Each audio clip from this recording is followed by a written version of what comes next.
자, 이제 기타 가공에 대해서 이야기해 보도록 하겠습니다. 자, 기타 가공의 첫 번째 컴파운딩에 대해서 이야기해 보도록 하겠습니다.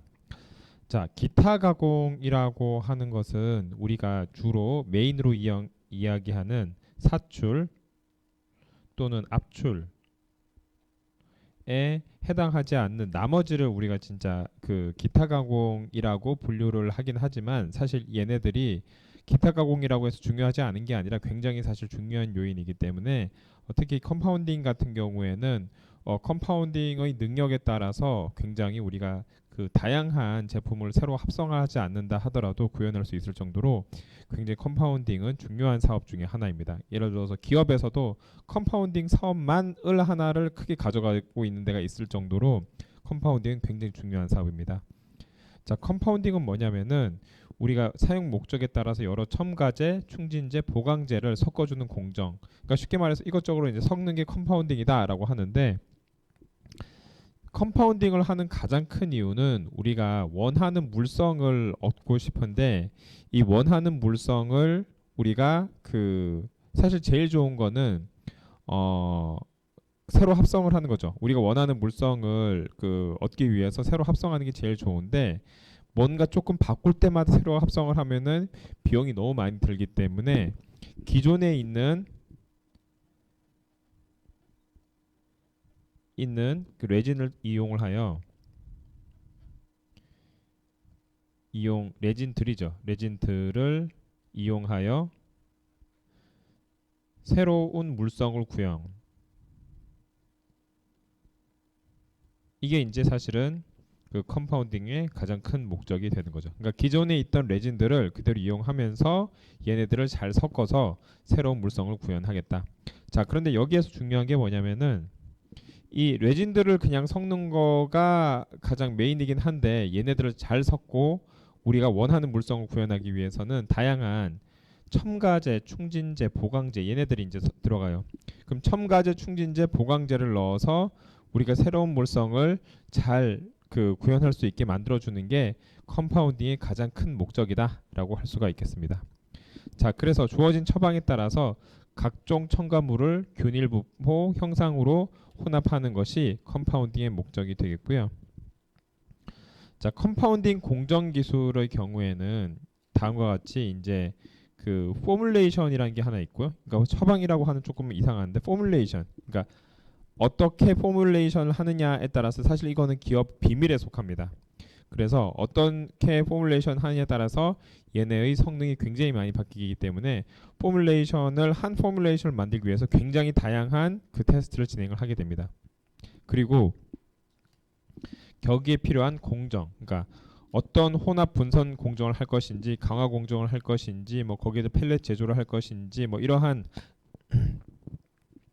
다양한 이제 컴파운딩을 만드는 공정이 있는데 그 제조와 공정 이거가 이제 바로 그 컴파운딩 공정 기술의 핵심이다라고 할 수가 있겠습니다. 자, 그래서 그 컴파운딩을 잘하는 업체 또는 잘하려고 하면 어떻게 해야 되냐? 우선 소재 자체에 대해서 개별 그 소재의 특성, 물성을 알고요. 그 다음 특성, 물성만 알아서 되는 게 아니라 개별 소재의 그 공정성을 알아야 됩니다. 공정성.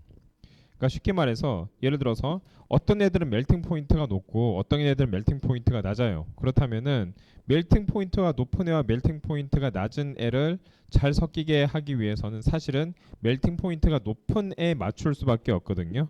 그런데 만약 그렇게 된다고 하면은 멜팅 포인트가 낮은 애가 사실 멜팅 포인트가 높은 애랑 같이 섞일 경우에는 변성이 일어나게 됩니다. 그러면은 이 변성이 일어날 때 근데 두 개를 섞어야 돼.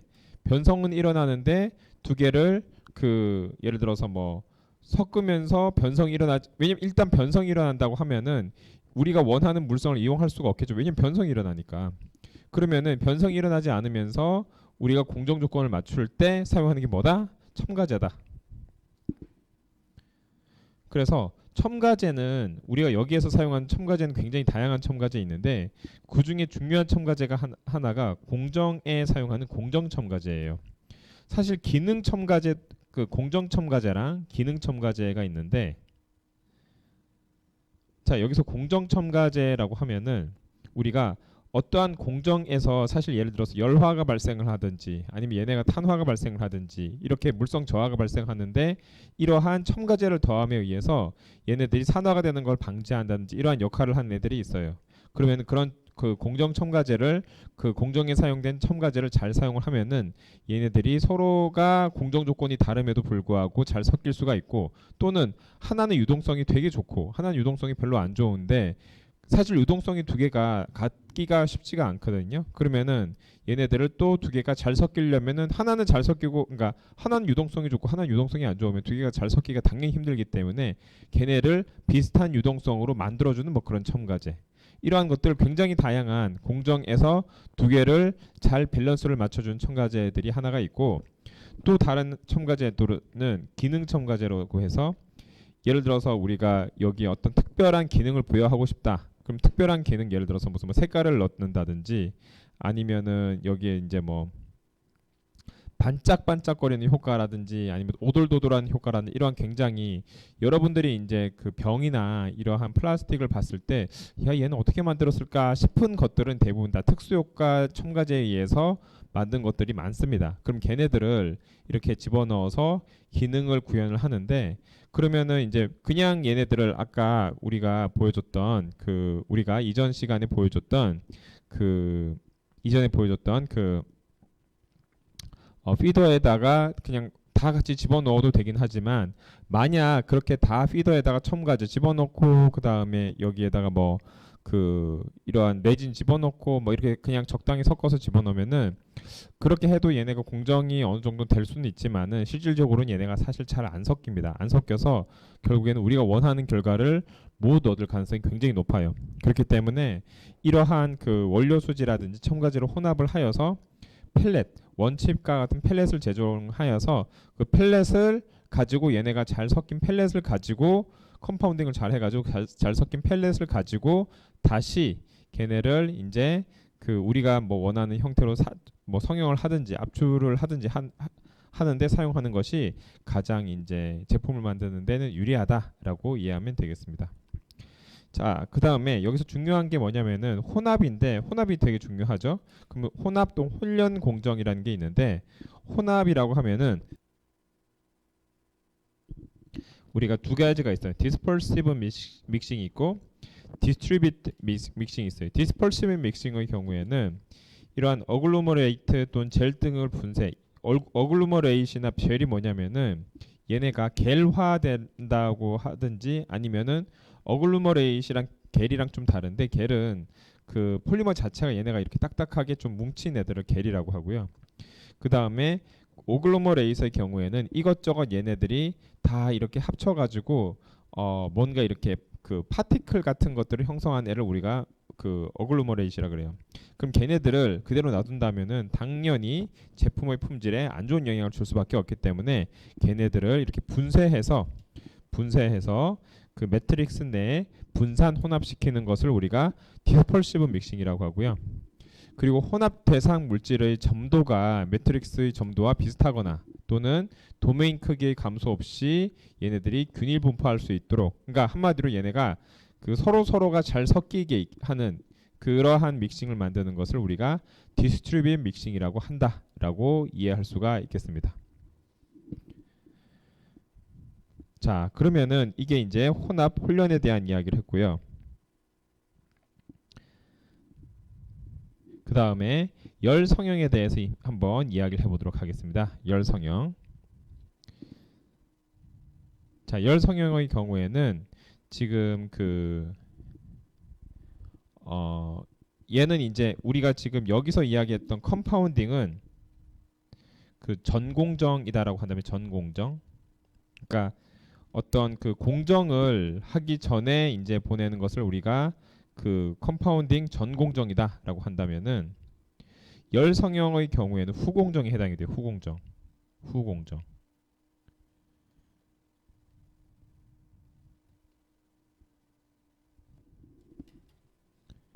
그러면은 얘는 뭐냐면은 우리가 어떠한 그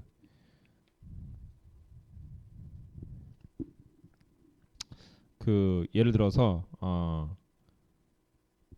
어떤 포밍을 하잖아요. 그 어떠한 이제 성형을 하잖아요. 그럼 성형을 하고 나서 얘네들이 이후에 얘네들이 그 성형을 한 이후에 얘네들이 이제 그 추가로 성형해야 될 필요성이 있을 때 이때 우리가 하는 것들을 후공정이라 하는데 그 중에 대표적인 게 열 성형이 있겠습니다. 자, 열 성형의 경우에는 어떻게 하냐면은 열 가소성 보통 이제 수지가 있죠. 그럼 걔네들을 시트 또는 필름 모양으로 이제 만드는 애들이 있어요. 그럼 걔네들을 TG가 뭐죠? 글라스 트랜지션 유리전 이온도죠. 지션 템퍼러처 이상으로 가열 또는 연화한 뒤에 여기에다가 진공 또는 압력을 가해서 그 틀 모양으로 2차 성형하는 방법, 이것을 우리가 뭐라고 한다? 열 성형이라고 한다. 자, 그러면 보통 얘네들 가지고 뭘 만드냐? 일회용 식기. 여러분 뭐 일회용 식기라고 하면은 컵 있죠? 컵 같은 거. 컵 같은 거 우리가 그 예를 들어서 그 커피 전문점 같은 데 가서 만드는 요렇게 생긴 컵 있죠. 이런 것들이 사실은 포밍에서 만든 것들이 많아요. 이게 크기에 따라서 다른데 예를 들어서 그 좀 가장 확실한 거는 도시락집 있죠. 도시락집에서 예를 들어서 그 물을 줄 때 요렇게 어떻게 줍니까? 요렇게 담아주죠. 여기 이제 위에 뚜껑 담아가지고 여기 이제 컵에 있고 여기다 물 이렇게 담아주잖아요.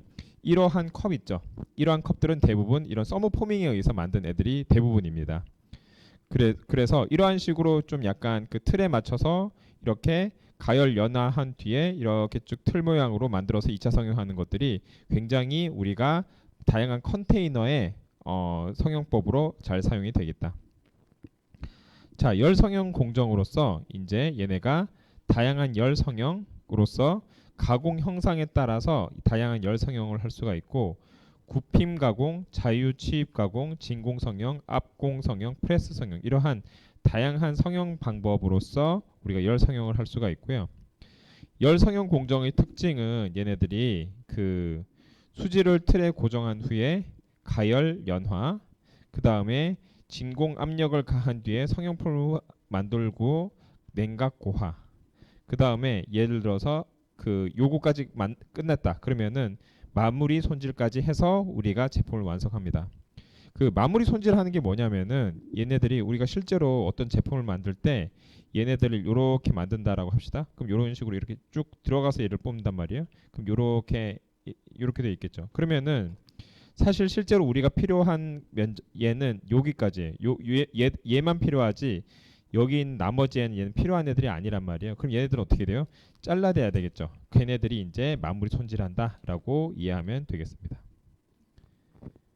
자, 그 다음에 진공 성형에 대해서 이야기해 보도록 할게요. 진공 성형은 그 열 성형법의 일종이긴 한데 지금 사실은 열 성형과 진공 성형이 사실 굉장히 겹쳐요. 왜냐면은 진공 성형이 열 성형의 일부기 때문에 그거를 이제 뭐 진공 성형과 열 성형이 어떻게 다릅니까 하면은 사실 이제 열 성형 중에 진공을 뽑아서 만든 성형을 우리가 진공 성형이다라고 하기 때문에 일종의 그 열 성형 중에 많이 사용하는 성형법을 우리가 진공 성형이다 이 정도로 이해하면은 되겠습니다.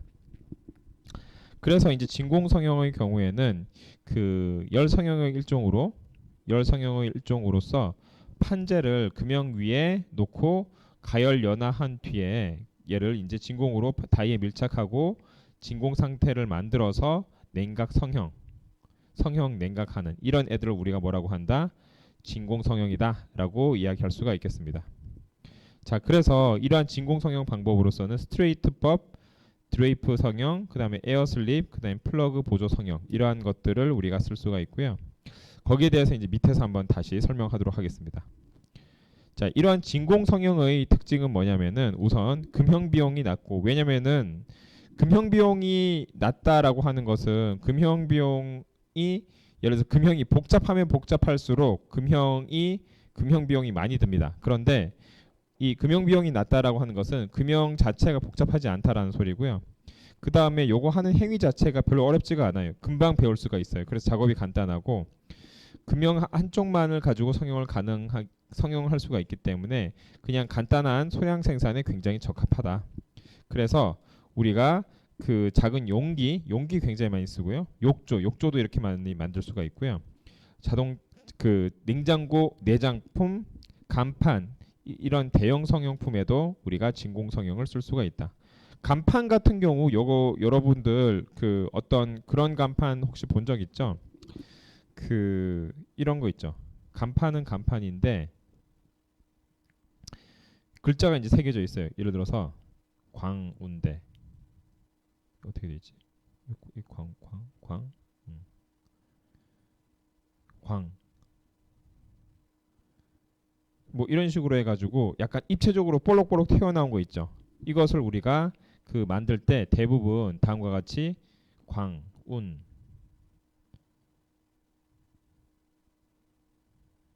대 이렇게 돼 있어요. 이렇게 이제 만들 때 이런 애를 이제 입체적으로 이렇게 쑥쑥쑥 이렇게 그 좀 뽑을 경우에 이런 때 이제 진공 성형 방식을 가지고 우리가 많이 쓴다라고 할 수가 있겠습니다. 자, 그러면은 얘네들이 어떻게 하는지 하나씩 보도록 할게요. 첫 번째 스트레이트 성형, 이 네 가지를 중심으로 이야기해 보도록 하겠습니다. 네 가지가 지금 스트레이트 성형, 그다음 드레이프 성형, 그다음에 에어슬립 성형, 그다음에 플라그 보조 성형, 요 네 가지를 중심으로 이야기할게요. 자, 스트레이트 성형은 뭐냐면은 여기엔 요거는 금형이죠. 요거 몰드예요, 몰드. 몰드가 있고 여기 위에다가 판을 놓습니다. 판을 이제 위에 가열하죠. 가열한 다음에 여기 아래에서 쫙 진공을 뽑아요. 그러면 얘네가 이 진공이 있기 때문에 이 아래에서 얘네들 따라 가지고 이렇게 그 몰딩이 돼요. 몰딩이 된 다음에 얘네를 분리하면은 마지막에 우리가 얻는 것은 다음과 같이 생긴 애를 얻을 수가 있겠다. 이게 이제 스트레이트 성형이고요. 아래쪽으로 뽑는 거. 그다음 드레이프는 반대로예요. 위에서 이제 해서 여기 위에다 가열을 하면은 그 여기에다가 그 해서 위에서 여기에다가 이렇게 쭉 얘네가 흐물흐물해지면은 얘네가 위에 올라옵니다. 얘가 이렇게 위에 올라와요. 올라오면은 그거 따라서 얘네가 예비 변형이 일어나고 마지막에 여기서 그 진공으로 쫙 뽑으면은 이게 여기에 탁 달라붙어 가지고 성형품이 다음과 같이 이렇게 형성이 돼요. 이게 이제 드레이프 성형. 이 두 가지 스트레이트랑 드레이프가 가장 이제 일반적이고 그 다음에 에어슬립 성형의 경우에는 여기는 조금 그 약간 독특한데 얘네들 보세요. 얘네들은 여기에 있는 이러한 형상을 얘네가 만들고 싶은 거예요. 그럼 여기서 가열을 하고 그 다음에 위로 이렇게 쭉 올려서 예비 번영을 한 다음에 마지막에 여기 진공으로 빡 그 여기서 이제 그 땡기면은 얘를 따라서 이렇게 성형이 된다. 자, 그럼 나름 얘는 그 드레이프 성형과 비슷하면서 조금 다르죠. 그죠? 예. 그 다음에 플라그 보조 성형의 경우에는 얘는 이제 이거를 위에서 반대로 했다고 보면 돼요. 원래는 여기 이제 에어슬립은 이 아래에서 했는데 가열로 했을 경우에는 가열로 이제 성형 그 몰드를 위에서 넣어서 위에서 이렇게 내려가지고 여기 끝까지 한 뒤에 여기 이제 얘네가 이렇게 그 성형을 할 수 있죠. 그런데 여기에다가 이제 마지막에 이렇게 진공을 뽑아가지고 이렇게 성형을 만드는 거예요. 왜 이렇게 하냐? 왜 이렇게 하냐면은 지금 얘같이 이렇게 스트레이트 성형한 애들 같은 경우 높기가 굉장히 어렵습니다.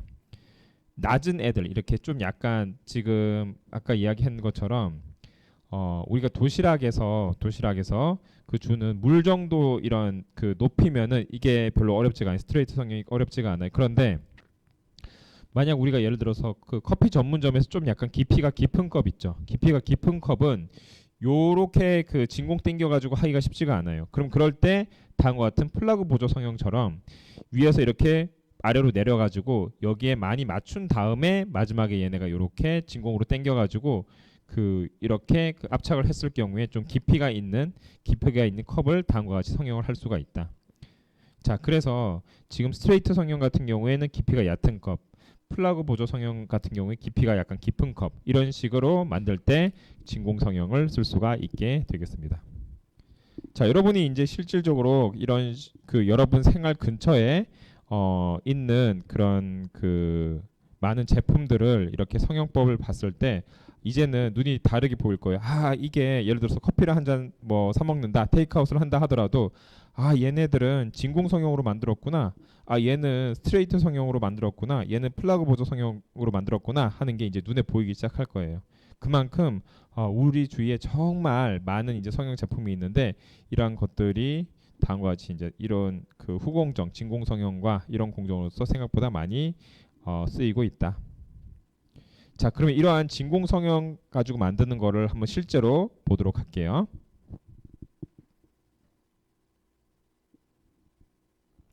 자, 이제 그 진공 성형으로 그 ABS 플라스틱 만드는 걸 한번 같이 보도록 하겠습니다.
자, 이제 우리 그 방금 우리가 ABS 수지를 이용을 하여서 진공 성형을 하는 것을 방금 살펴보았습니다.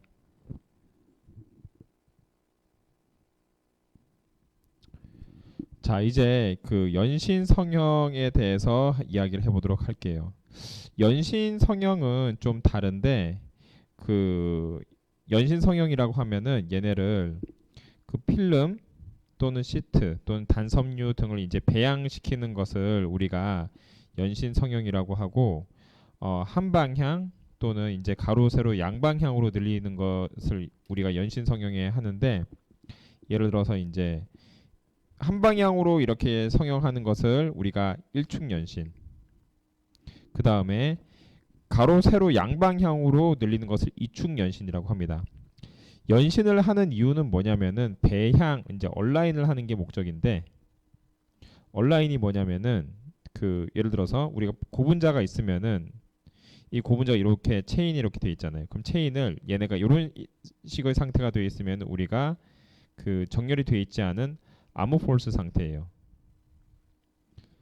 아모포스 상태인데 얘네 같은 경우에는 양쪽에서 이렇게 당겼다라고 하면은 그 우리가 이제 실이 엉클어져 있다가 당기면 팽팽해지는 것처럼 얘네가 이렇게 당기면 이렇게 배양이 되겠죠. 이렇게.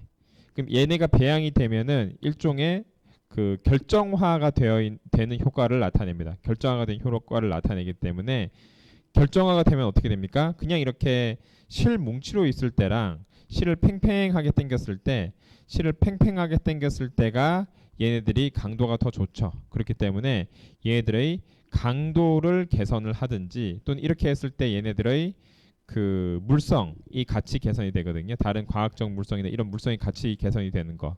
이러한 것들을 우리가 연신을 통해서 우리가 얻을 수 있는 효과다라고 하겠습니다. 그래서 한쪽 방향으로 하면은 한쪽 방향으로 얘네가 얼라인이 되고요. 양쪽 방향으로 당기면은 얘네가 이 X축, Y축 양쪽 방향으로 얘네가 다 얼라인이 돼요. 그래서 얘네들을 뭐라고 한다? 이축 연신이라고 한다. 자, 그럼 얘네를 연신할 때도 마찬가지인데 이 연신 공정의 경우에는 연신 공정은 필름이나 시트 같은 것을 연신 온도까지 이제 가열을 한 후에 그, 그 80이나 140 이렇게 이거는 그 뭐 우리가 어떤 그 플라스틱을 사용하냐에 따라서 그 플라스틱의 특성에 맞게 이제 맞추면 돼요. 그럼 그 연신 온도를까지 가열해서 올린 뒤에 양쪽 끝을 이제 클립으로 집는다라고 하는데 보통 어떻게 생겼냐면은 이런 필름이 있으면 필름을 이렇게 집는 데가 있어요. 그럼 얘네가 이렇게 집습니다. 맨 처음에 그 이런 그 연신기가 있어요. 그럼 연신기가 얘를 이렇게 집어요. 집은 상태에서 맨 처음에 하는 게 얘를 예열을 시킵니다. 얘를 이렇게 예열을 시켜요. 예열을 시키고 얘를 그 다음에 당깁니다. 이쪽으로 당겨요. X축, Y축으로 이렇게 당겨요. 이렇게 Y축 이렇게 당깁니다. 당기면은 얘네가 이렇게 쭉 늘어나겠죠. 그럼 이렇게 늘어나게 됩니다. 원래는 이렇게 돼 있다가 늘어나게 되는 거죠. 그러니까 이런 식으로 이렇게 늘어나게 돼요. 자, 그러면서 이게 뭐 가끔 어떨 때는 얘네가 이렇게 잘 안 늘어나고 이렇게 툭 그렇게 클립이 놓쳐지는 경우도 있고요.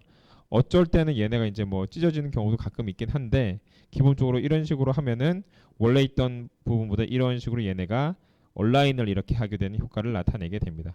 그렇게 해서 이것도 이제 뭐 다 나름 이제 공정을 컨트롤하죠. 속도를 뭐 빨리 하는 경우도 있고 아니면 이 연신 비율을 뭐 여기서는 뭐 얘가 뭐 그 두 배로 늘어났다라고 한다면은 2 2 이렇게 연신을 했다고 하는데 꼭 그렇게 연신할 필요는 없고 뭐 한 뭐 1 4 뭐 또는 뭐 그런 식으로 해서 XY 축의 얼라인 방향을 또 바꾸는 경우도 있어요. 그러니까 굉장히 다양한 그 파라메타를 더 가면서 여기에 이제 그 연신을 할 수가 있겠다. 자, 그래서 그 얘네를 이제 클릭 간격을 확대를 해가지고 뭐 세로 방향을 늘릴 수도 있고 그다음 가로 방향을 늘리면서 얘네를 이렇게 그 할 수가 있겠다. 자, 그 다음에 얘네 같은 경우에는 마지막에 이제 와인딩 하는 경우 열 처리 후에 이제 와인딩을 다음과 같이 이제 그 하는 것은 트리밍은 자르는 거고요. 트리밍은 자르는 거고 이쪽에서 이렇게 자르잖아요. 이렇게 해서 이렇게 자르면은 여기서 이렇게 잘라서 나온 것을 우리가 뭐라고 하냐 스크랩이라고 합니다. 스크랩이라고 해서 이쪽 부분은 이제 다시 녹여서 재활용을 할 수가 있고 와인더 같은 경우에는 얘를 이렇게 돌돌돌돌 감는 거예요. 감아가지고 우리가 또 쓸 수가 있겠다. 이것도 이제 두께가 예를 들어서 너무 예를 들어서 두꺼운 경우에는 와인더로 감기는 어렵고 두께가 좀 필름 같은 애들 있죠. 필름을 그러니까 연신 후에 얘네가 얇아지잖아요. 연신 후에 얇아진 필름 같은 경우는 다음과 같이 와인더에 감을 수 있는데 얘네들이 만약 이제 두껍다라고 하면은 쉽지가 않다. 자, 그래서 이제 그거는 그냥 그때그때 맞춰서 뭐 예를 들어서 와인더로 감을 수 있으면 감고 못 감으면 이제 탁탁탁탁 잘라가지고 그냥 시트로 보관하는 거죠. 자, 이게 연신 성형이고 이 연신 성형을 한번 우리가 같이 그 비디오로 한번 보도록 하겠습니다.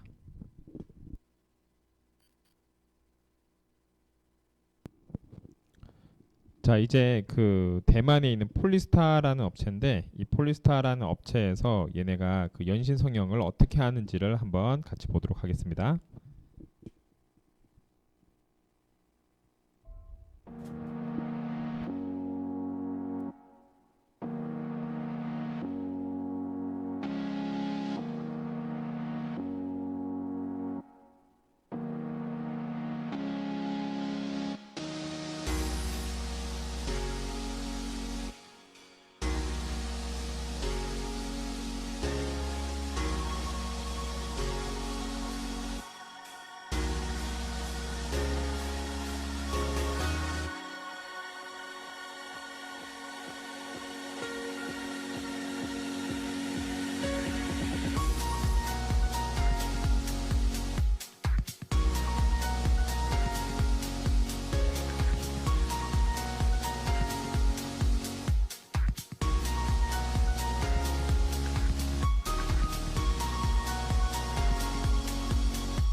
자, 이제 그 여기서 이제 본 것은 우리가 그 연신한 필름에서 어떻게 얘네들을 다시 이제 칩으로 재활용하는지를 한번 같이 보았습니다.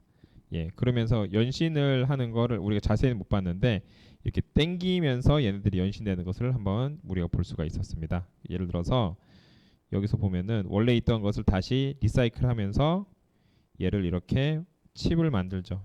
예, 그러니까 그 여기 필름을 만들죠. 필름을 만드는데 여기서 이제 땡겨요. 땡기면서 얘네들을 이렇게 다시 어떻게 하죠? 녹이죠. 녹여가지고 얘를 이제 칩으로 만드는데 왜 이런 것을 하냐면은 일단 얘네들을 연신해서 땡기고 나면은 얘네들의 성질 자체가 조금 이제 그 결정화도가 높아지게 됩니다. 그래서 그러한 높아진 결정성을 가진 보통 이제 재활용으로 하는 리사이클 같은 경우에는 얘네들이 이제 성능이 좋지 않기 때문에 이러한 성능을 높이면서 리사이클의 된 칩의 성능을 높이기 위해서 다음과 같은 연신 공정을 사용을 하게 되는 거죠.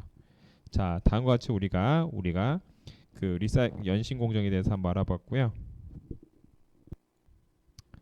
자, 이제 그 압출 코팅에 대해서 한번 이야기해 보도록 하겠습니다. 자, 압출 코팅의 경우에는 그 여기 보면은 알루미늄 박 그다음 플라스틱에다가 여기 다른 그 플라스틱을 증착시켜서 제작하는 거예요. 이걸 또 라미네이션이라고 하면 쉽게 이해할 수 있는데 라미네이션. 이 라미 공정의 경우에는 두 개를 같이 압착시켜서 예를 들어서 만든 거다라고 이해하면 되는데 가장 쉬운 예는 여러분이 뭐 그 알루미늄 같은 데에다가 그 예를 들어서 그 과자 봉지 같은 거 있죠. 과자 봉지 같은 게 대표적인 예인데 알루미늄인데 그 안에가 이제 플라스틱 처리가 돼 있죠. 그런 것들이 이러한 라미네이션 공정을 통해서 만든 코팅이 되겠다. 그래서 이 코팅 방법의 경우에는 얘네들이 열을 통해서 서멀 라미네이션을 하고 그래서 종이, 접착 필름, 부직포, 가열 롤에서 압착을 하고 그 또는 한 멜트 라미네이션, 드라이 라미네이션, 웻 라미네이션, non 솔벤트 무용제 라미네이션 이러한 다양한 이러한 접착 방법이 있다라고 이해하면 되겠습니다. 그래서 여기 보면은 이 접착제가 있고 코팅 롤러가 있고 드라이어가 있고 그렇게 해서 여기 이제 라미네이션 기제가 한 개, 두 개가 있으면은 이 두 개를 합쳐 가지고 우리가 이제 만들 수가 있게 되겠습니다. 자, 그래서 이러한 그 코팅 방법이 뭐 서멀, 한멜트, 드라이, 그다음 웻, 그다음 논솔벤트와 같이 다양한 공정을 통해서 두 개를 합칠 수가 있겠다. 자, 이제 그 용접에 대해서 이야기해 보도록 할게요. 자, 용접의 경우에는 얘네들이 조금 다르게 보일 수가 있는데 우선 얘네들을 이렇게 그 1차 가공 필름, 그 다음에 슬라브, 파이프, 로드, 접합 및 조립 가공을 할 때 플라스틱이 한 녹을 정도 온도로 가열을 해가지고 눌러 붙이면서 접합하는 거. 이제 뭐 그런 경우는 많죠. 예를 들어서 두 개를 녹여가지고 이제 두 개 붙여야 되는데 그냥 붙이는 게 아니라 얘는 열 가소성 이제 플라스틱의 경우에 가열해가지고 눌러 붙이면서 이제 접합하는 방법이 되는 거죠. 그렇게 해서 용접의 중류로는 그 뭐 여기 나와 있는 것처럼 열풍 용접, 그다음 열기구 용접, 마찰 용접, 고주파 용접, 초음파 용접 이러한 것들을 이용을 해서 우리가 이제 그 각 어쨌든 목적은 하나예요. 열풍, 열기구, 마찰, 고주파, 초음파 다 열을 내는 겁니다. 이렇게 열을 내서 얘네들이 플라스틱 이런 걸 통해서 플라스틱을 녹인 다음에 우리가 용접시키는 거 이런 것들을 우리가 그 플라스틱 용접이다라고 할 수가 있겠습니다. 자, 그래서 이 플라스틱 용접도 일종의 후공정이에요. 후공정인데 이 어떤 경우에는 우리가 단순히 얘를 이렇게 성형을 통해서 만들기가 굉장히 어려운 경우가 있는데 그러한 경우에 두 개를 이제 예를 들어 파이프와 파이프를 붙인다든지 이러한 것들을 해야 할 때는 이건 용접 공정 밖에 쓸 수가 없는데 이럴 때 우리가 사용하는 게 플라스틱 용접이고 그때 우리가 쓰는 게 이제 뭐 다양한 이런 뭐 열기구, 열풍, 마찰, 고주파, 초음파 이런 것들이다.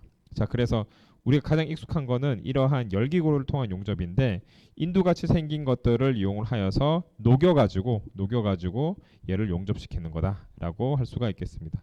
그래서 그런 관련 그 용접이 굉장히 우리가 유용하게 쓸 수가 있겠습니다. 자, 여기까지 해서 우리가 기타 가공, 그 플라스틱의 기타 가공까지 다 다루었습니다. 자, 이제 마지막 보너스 하나만 이야기하도록 할게요. 보너스는 지금 고분자 첨가제가 있는데 이런 특히 이제 컴파운딩을 할 경우에 이런 첨가제가 굉장히 중요합니다. 그래서 거기에 사용된 첨가제들이 기계적 물성, 표면 물성, 화학적 물성, 미학적 가공 물성 이런 개선제와 같은 굉장히 다양한 첨가제가 있는데 중요한 거는 이러한 첨가제들이 굉장히 좀 많다는 거예요. 많다 보니까 사실은 여기에서 담긴 내용만 가지고는 부족할 정도로 굉장히 방대합니다. 그리고 이러한 첨가제의 경우에는 그 가공과 관련된 첨가제가 굉장히 많기 때문에 이런 특히 유럽계, 일본계 회사에서 굉장히 이러한 첨가제, 그러니까 미국도 마찬가지, 미국, 유럽, 일본 이런 선진국 중심으로 해서 첨가제 사업이 굉장히 발달했고, 그래서 뭐 컴파운딩을 비롯해서 각종 가공을 할 때 사용되는 첨가제들이 여기 이제 다 있는데 우리가 이제 지금은 이제 단순히 고분자 가공에 대해서 이제 좀 개괄적으로 이야기하지만은 실질적으로 고분자 가공을 할 때는 이런 고분자 첨가제, 특히 이제 공정에 필요한 고분자 첨가제가 굉장히 큰 분야다라고 이야기할 수가 있겠습니다. 자, 그래서 우리가 성형 가공, 필름 가공, 이제 기타 가공 이러한 것들을 중심으로 해서 고분자, 그다음 플라스틱 전반에 대한 가공을 어떻게 하는지에 대해서 알아보았습니다. 예, 여기까지 해서 우리 고분자 가공에 대한 이야기를 마치도록 하겠습니다.